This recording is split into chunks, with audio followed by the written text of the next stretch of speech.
Ô, Jurandir! Pois é, criar sobre esse tema é um exercício muito curioso, porque, porque para mim, a morte continua sendo o grande enigma dessa vida. Eu tenho uma atração grande por esse tema, porque eu acho que a gente pode encontrar maneiras muito distintas, muito diferentes de falar sobre ele.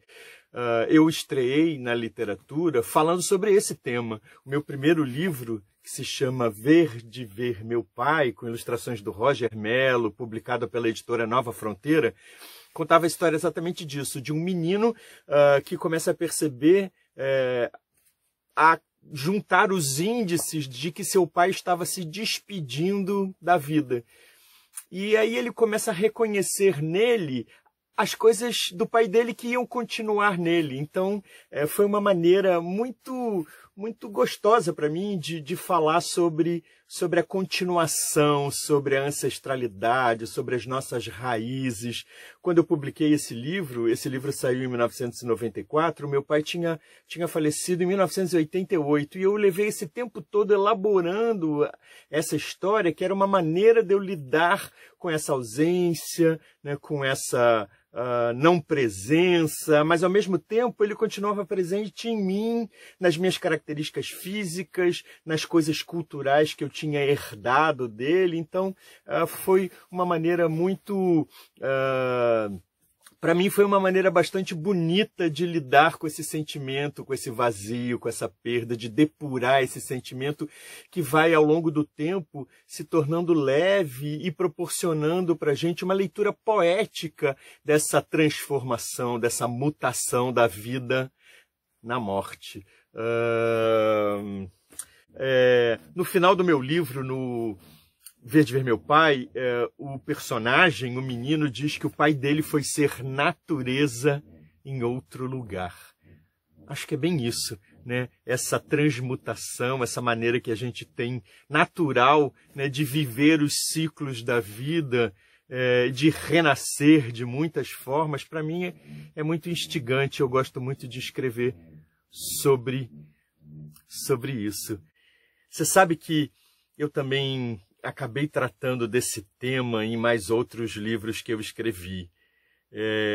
Em Rebeca e Sua Rabeca, eu conto a história de uma menina que, quando está com saudade do avô, que já tinha partido, ela pega o seu instrumento, a rebeca, uma rabeca, né, em alguns lugares esse instrumento também é chamado de rebeca, e ela toca esse instrumento porque quem construiu esse instrumento para ela foi o avô.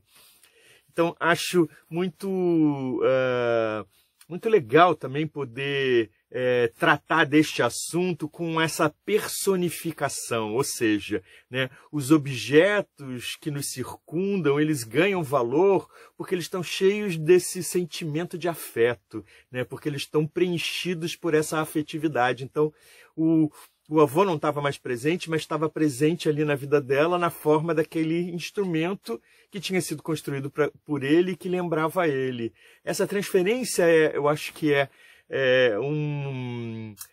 uma espécie de truque saudável, truque bom para a gente lidar com essas perdas, com essas ausências. E tem um outro livro meu, que é mais recente, que é o Agora Pode Chover, que a Tatiana faz um pacto também com o avô Orlando. Ele já tinha morrido, ele já tinha partido, né, para uma outra dimensão, mas ele tinha combinado com ela que ele estaria sempre por perto dela na forma de algum bicho que esvoaçasse, que voasse.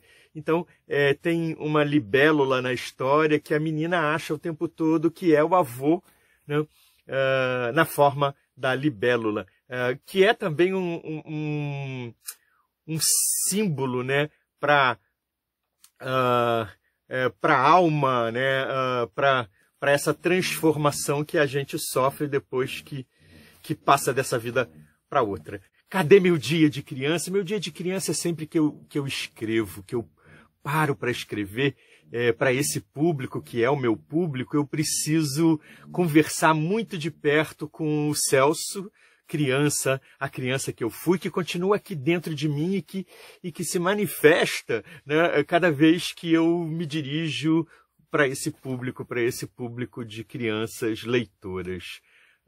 Acho que a pandemia, sim, né, ela trouxe essas questões todas à tona, né, essas questões que são para os grandes, para os pequenos, que são questões que fazem parte da nossa vida e que a gente vai ter que lidar com elas sempre. E é melhor que a gente possa lidar com elas de uma forma bonita, como a literatura, o teatro, as artes visuais, a canção, o circo, a dança nos permitem fazer. Ou seja, a arte acabou me dando esse suporte para enfrentar com poesia, com encantamento, com fantasia, esse buraco que fica no coração da gente quando as pessoas que a gente ama partem.